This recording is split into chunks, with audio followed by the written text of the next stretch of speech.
हाय guys, welcome back once again. मैं फिर से आ चुकी हूँ एक नई कहानी लेके, और आज की कहानी बहुत ज़्यादा रोमांटिक होने वाली है। तो कहानी को शुरू से अंत तक ज़रूर देखना, और कहानी शुरू करने से पहले जो चैनल पे पहली बार आए हो, अभी तक सब्सक्राइब नहीं किया तो प्लीज़ सब्सक्राइब ज़रूर कर लेना। तो कहानी शुरू करते हैं। कहानी शुरू होती है एक हैप्पी फैमिली से, जिसमें कि एक हस्बैंड वाइफ और उन दोनों की एक छोटी सी बेटी, जिसका नाम है आयरा। आयरा की मम्मा का नाम है ध्रुवी। ध्रुवी का जो हस्बैंड है वो बिजनेसमैन है, ज्यादातर बाहर ही रहता है, लेकिन वो कभी कभी वर्क फ्रॉम होम भी कर लेता है। ध्रुवी का हस्बैंड बहुत अच्छा है, इससे बहुत प्यार करता है और वो अपनी बेटी से भी बहुत प्यार करता है, लेकिन उसमें एक कमी है, वो अपने फैमिली को समय नहीं दे पाता। उसकी भी मजबूरी है, क्योंकि वो काम को फर्स्ट प्रायोरिटी रखता है, लेकिन वो अपनी बेटी पे जान छिड़कता है, किसी चीज की भी कमी नहीं होने देता। और आयरा भी अपने मम्मी पापा से बहुत प्यार करती है, और आयरा इतनी छोटी है, उसे नहीं पता कि उसके घर में उसके मम्मी पापा खुश हैं या नहीं। उसे जो दिखता है वो उसे उन्हीं सब चीज़ों को सच मान लेती है। आयरा की मम्मी भी एक बिजनेस वुमेन है, वो अपने हस्बैंड का बिजनेस आगे बढ़ा रही है। वो ज़्यादातर घर से ही काम करती थी, और वो घर पे काम करती थी, घर के काम नहीं ऑफिस के काम करती थी। घर पे एक नौकरानी भी थी, जो कि हफ्ते में बस 2-3 बार आती थी, ज़्यादातर उसके बहाने रहते थे, वो छुट्टी पे रहती थी। एक ड्राइवर भी था, अगर कहीं बाहर जाना है तो वही गाड़ी चलाता था। ध्रुव भी अपने काम से फ्री होके घर का थोड़ा सा चक्कर भी लगा लेती थी कि सभी वर्कर अच्छे से काम कर रहे हैं या नहीं। आयरा की एक बेबी सिटर भी थी, जो उसका ध्यान रखती थी, और एक नौकरानी जो कि हमेशा छुट्टी पे ही रहती थी। तो ध्रुव भी उससे बात करती और वो कहती है कि तुम क्या चाहती हो। तो वो जो मेड थी वो कहती है कि मेरे घर में भी कुछ परेशानियां चल रही, इसलिए मुझे छुट्टी करना पड़ता है। तो ध्रुव भी कहती है, देखो ऐसे तो नहीं चलेगा, क्योंकि तुम अपने चक्कर में हमारा नुकसान करती हो, तो तुम अपने हिसाब ले लो। ध्रुव भी उसको उसका हिसाब दे देती है, और जो बेबी सिटर थी उससे कहती है कि हमें एक घर में एक नई मेड चाहिए, अगर तुम्हारी नज़र में कोई हो तो हमें बता देना। तो बेबी सिटर कहती है, ओके मैम, मेरी नज़र में अगर कोई होगी तो मैं डेफिनेटली आपको बता दूंगी। कुछ दिनों के बाद बेबी सिटर एक मेड को घर में लेके आती है। वो ध्रुवी से बात कराती है। जो वो मेड लेके आई थी उसका नाम था गुंजन, जो कि उत्तर प्रदेश से आई थी। उसकी नई नई शादी हुई थी, शादी को बस 4-5 महीने ही हुए थे। गुंजन वैसे तो मेड का काम करने आई थी, लेकिन दिखने में वो काफ़ी खूबसूरत थी। उसकी भूरी भूरी आंखें थी, उसके जो आई थे वो भी बहुत अच्छी थी, उसके आईब्रो भी अच्छी थी, उसके लॉन्ग हेयर थे। ज़्यादातर वो जूड़ा ही बना के रखती थी, क्योंकि उसका मानना था कि बाल खुलेंगे तो नजर लग जाएंगी। ध्रुवी को उसका काम बहुत अच्छा लगता है, क्योंकि वो बोलने में भी बहुत फास्ट थी, मतलब किसी को भी तुरंत अपना दोस्त बना ले। गुंजन काफी घुलनशील थी, और वो ध्रुवी से कुछ ज्यादा ही घुल मिल जाती है। ध्रुवी को काम तो होते थे, लेकिन वो रात को काम करती थी, और दिन में अपनी बेटी आयरा को देखती थी, और घर में सब कैसा चल रहा है वो सब देखती थी। गुंजन इतनी घुलनशील थी कि वो उसने आयरा का भी दिल जीत लिया था। वो आयरा को अपने हाथों से खाना खिलाती थी, अपने कंधे पे घुमाती थी, और वो जब भी आती थी अपने घर से आयरा के लिए कुछ बना के लाती थी। अब आयरा अपनी बेबी सिटर से ज्यादा गुंजन के साथ खुश रहती थी, और बेबी सिटर के भी एग्जाम आ रहे थे, तो वो ध्रुवी से आके कहती है कि मैम, मैं इस जॉब से रिजाइन कर रही हूँ, क्योंकि मेरे कॉलेज के एग्जाम आ रहे हैं, मुझे पढ़ाई करनी है। तो ध्रुवी कहती है, ठीक है, जैसा तुम्हें सही लगे। उस बेबी सिटर को भी नौकरी से निकाल दिया जाता है, वैसे उसने खुद ही छोड़ा था, और अब आयरा को संभालने की जिम्मेदारी गुंजन को दे देते हैं। ध्रुवी भी गुंजन से काफी घुल मिल गई थी, और उसे गुंजन पे काफी ट्रस्ट होने लगा था, और वो गुंजन को सारे काम सौंप देती थी। मतलब घर की कोई भी काम हो, अपने कमरे की सफाई वो किसी से नहीं करवाती थी, लेकिन गुंजन को वो खुद कहती है कि मेरे कमरे की भी सफाई कर देना। एक दिन गुंजन आयरा को जब स्कूल से लेके आती है, तो आयरा बिल्कुल सरप्राइज हो जाती है, क्योंकि उसके पापा कनाडा से उसके लिए कुछ तोहफे लेके आए थे। वो तोहफे को देख के खुश नहीं थी, वो अपने पापा को देख के खुश थी। वो अपने पापा को गले लगा लेती है, और उसके पापा भी आयरा को इतने दिनों के बाद देख के बहुत खुश होते हैं, उनकी आंखें भर जाती है। ध्रुवी भी अपने हस्बैंड और आयरा को गले लगा लेती है, और इतनी हैप्पी फैमिली देख के गुंजन बहुत खुश होती है। वो किचन में जाके रोने लगती है। अब उसकी स्टोरी कैसी है ये तो हमें आगे ही पता चलेगी। गुंजन उन तीनों को देख के बहुत खुश हो रही थी, और वो कहती है कि ये कौन सी दुनिया है, ये कैसे लोग हैं जिनकी इतनी खुशियां मिल रही है। पता नहीं ऐसी खुशियां पाने के लिए कौन से कर्म करने पड़ते हैं। उसके पापा 20-25 दिन तो अपने घर पे रहते हैं, और अपनी वाइफ और अपनी बेटी को समय देते हैं, और फिर वो चले जाते हैं कतर, क्योंकि वहाँ पे उनको कुछ काम था, और वो 1 महीने के लिए जा रहे थे। जिस दिन उसके पापा जा रहे थे, तो आयरा बहुत रो रही थी, वो बिल्कुल भी खुश नहीं थी, और वो अपने पापा से कहती है कि मैं आपसे कटती हूँ, आप कुछ दिनों के लिए आते हो और आप चले जाते हो बहुत दिनों के लिए। तो ध्रुव भी आयरा को समझाती है कि बेटा, पापा को जाना जरूरी है। उसके पापा फिर चले जाते हैं, और कुछ दिन बीत जाते हैं। आयरा भी स्कूल गई थी, और इधर ध्रुव भी गुंजन से काफी नजदीकियां बढ़ा रही थी, पता नहीं क्यों, लेकिन ध्रुव भी गुंजन के पास आती है और उससे कहती है, गुंजन तुम शादीशुदा लगती हो। तो गुंजन कहती, हाँ मैम, मैं शादीशुदा हूँ। तो ध्रुवी कहती अच्छा, तो तुम्हारे हस्बैंड तुमसे प्यार करते हैं या नहीं? तो गुंजन कहती हाँ बहुत प्यार करते हैं, बहुत अच्छे हैं वो। तो ध्रुवी कहती अच्छा, हमेशा तुम काम ही करते रहती, आओ कभी बैठो बातें करते हैं। तो गुंजन कहती मैं काम करने के लिए ही तो आती हूँ, इसलिए यहाँ पे काम कर रही हूँ। तो ध्रुवी कहती अरे काम काम काम, जीना हराम, आओ बातें करते हैं। फिर गुंजन ध्रुवी के पास बैठ जाती है और फिर ध्रुवी उससे बहुत सारी बातें करती है। और गुंजन तो इतनी थी बोलने में कि उससे बस एक टॉपिक दे दो, वो इतनी रामायण सुना देती है। और जब गुंजन बोल रही थी तो ध्रुवी उसके बोलने का स्टाइल देख रही थी और उसके स्टाइल में खो जाती है। ध्रुवी बस गुंजन को ही देखी जा रही थी, उसकी आंखों में आंखें डाल के। ये बात गुंजन भी नोटिस करती है कि ध्रुवी तो उससे आंखें हटा ही नहीं रही है। तो फिर गुंजन कहती है कि मैम क्या हुआ? तो ध्रुवी कहती नहीं नहीं कुछ नहीं हुआ, तुम्हारी आँखें बहुत अच्छी है, जो भी देखता होगा इसमें खो जाता होगा, है ना? तो गुंजन थोड़ा शर्माते हुए कहती है कि जो आपने बोला है इससे पहले तो ऐसी बातें मेरे से किसी ने बोली नहीं, तो पता नहीं मुझे कि मेरी आँखें खूबसूरत है या नहीं। तो ध्रुवी उसके थोड़ा और करीब आके उसके बालों को उसके कानों के पीछे रखते हुए कहती है कि मैं कह रही हूँ ना, तुम्हारी आँखें बहुत खूबसूरत है। गुंजन अपनी तारीफ सुन के बहुत खुश होती है, घर जाके वो मुस्कुराती है, उसका मन करता है कि वो अपने पति को बोले कि उसकी मालकिन ने आज उसकी तारीफ की, लेकिन उसका पति दारू पी के बिल्कुल भंड हो रखा था, तो वो अपने पति से कुछ नहीं कहती है। शीशे में खुद को देखती है, मुस्कुराती है और सो जाती है। अब उसका यहाँ पे काम करने में और ज़्यादा मन लग रहा था और अब ध्रुवी गुंजन की नज़दीकियाँ बढ़ रही थी।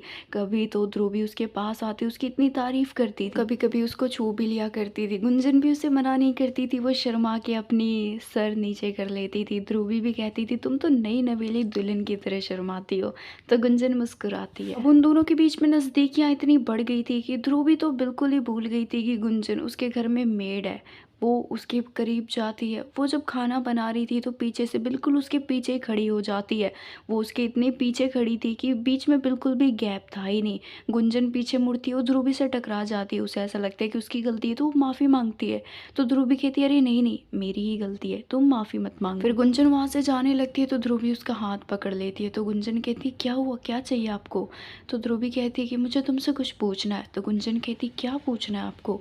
तो ध्रुवी कहती है कि तुम अपने शादी से खुश हो ना, तुम्हारा पति कैसा है बताओ मुझे, मुझे अपना दोस्त ही समझो, मुझसे कुछ छुपाने की ज़रूरत नहीं है। तो गुंजन की आंखों में आंसू आ जाते हैं, वो कहती है कि मेरा पति बिल्कुल भी अच्छा नहीं है, मेरी अरेंज मैरिज कराई गई, ज़बरदस्ती कराई गई, और वो जो है वो हमेशा शराब के नशे में ही रहता है, कमाता भी नहीं है, मेरे ही पैसों से खाता है। मेरा तो घर जाने का बिल्कुल भी मन नहीं करता, लेकिन जब यहाँ आती हूँ तो मेरा बहुत मन करता है कि मैं यहीं पर रह जाऊँ। तो ध्रुवी फिर से उसके बालों पर अपना हाथ फेरती रहो, कहती रह जाओ, मेरे साथ ही रह जाओ। तो गुंजन कहती ऐसा थोड़ी हो सकता है। तो ध्रुवी उसके करीब आते रहो, कहती अगर तुम चाहो तो ऐसा हो सकता है। तो गुंजन कहती ये क्या कर रही हो आप? तो ध्रुवी कहती है कि पता नहीं क्यों लेकिन तुम मुझे अच्छी लगती हो। तो गुंजन कहती क्या? तो ध्रुवी कहती हाँ तुम मुझे बहुत अच्छी लगती हो। और ये बोलते बोलते ध्रुवी गुंजन के होठों के काफ़ी करीब आ जाती है और गुंजन कुछ नहीं कहती, वो बस सुन खड़ी थी ऐसे ही, और ध्रुवी देखते देखते उसके होठों को चूम लेती है। जब ध्रुवी उसके होठों को चूमती है तो गुंजन कुछ भी रिएक्शन नहीं देती। तो ध्रुवी कहती है कि क्या हुआ, क्या तुम्हें अच्छा नहीं लगा? तो गुंजन कहती है कि मैं कुछ नहीं कहना चाहती।